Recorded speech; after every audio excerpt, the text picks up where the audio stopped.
Hi, I'm Marion. I get a lot of questions about drying or curing hardneck garlic.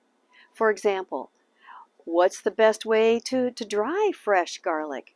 Do you hang garlic upside down or right side up? Should you dry garlic in the sun or the shade? And how long do you leave garlic to dry? And when should you trim the stems to store it long term? So let's go through these one by one. The best way to dry garlic is in a dry, low humidity area. So if you live in, like me, I live in Kodiak, Alaska, which is officially a temperate rainforest, then I need to cure it in the garage or somewhere where there's a breeze blowing. Here's some tips that I use to dry our garlic. Kind of the common way to dry garlic is to gather them up in clumps and then hang them to dry. And I used to do it, heads up. A lot of people will say, oh no, just hang the bulbs down. I don't think it really makes any difference. But for me, I don't have a lot of space to actually hang garlic indoors. So it became a little bit of an issue in our garage trying to park the car. My husband said, hey, you got to move the garlic. Anyway, so what I've started doing is using milk crates.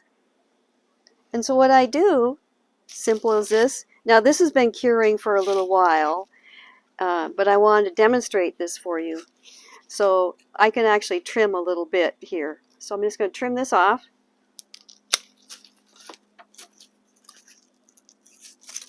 And then you just poke it in one of these holes in the milk crate, like that. And now you can also turn it around, you see, and you kind of watch how it's curing. It's a good way to use milk crates. And if your garlic has been curing for a little while, you can use a shorter milk crate. And this is what I do when I've got smaller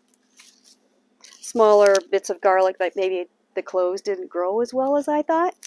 Anyway, so I put those in the smaller milk crates, and then you can sort of give them a little extra space. Now, one thing that's really handy about milk crates is they're all spaced out like this, and then when it's time to trim them, I'm getting ahead of myself, then it's really easy as far as trimming the roots.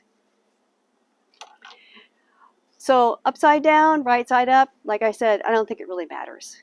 Now, should you dry garlic in the sun or the shade?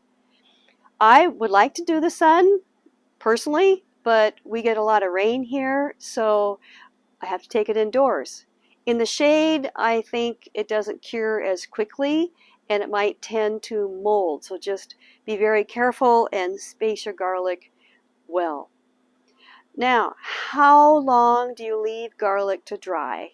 This is sort of the age-old question. If you look it up on the internet, it's anywhere from 2 to 6 weeks. The important thing is to make sure it's cured totally. It just depends on your atmospheric conditions, your humidity, that kind of thing. If you have breezes blowing. For me, it's 4 to 6 weeks because we're in a relatively high humidity area, as in coastal Alaska. One thing is to check when you trim it, just a little higher. We're talking about for long-term storage, I like to leave about at least an inch or an inch and a half from the top of the bulbs or the cloves, like that. So I would trim here. However, to kind of check is I would trim it like this, and you should not see any green in the inner core. And the other thing is, after a while, and this is a trick I learned from a long time garlic grower in Washington State, is when you to do the sniff test, when you could no longer smell garlic in this area where the cloves meet the stem, you're good to go. So that's how you know when to trim your garlic.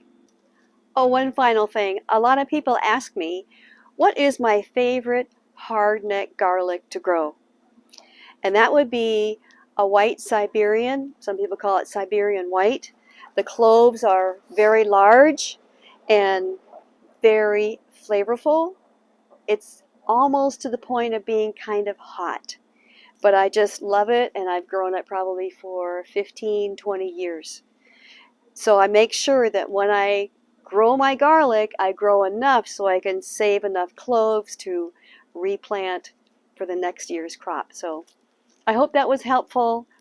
Remember, keep your hands in the dirt and your eyes on the stars. Have a great day. Cheers.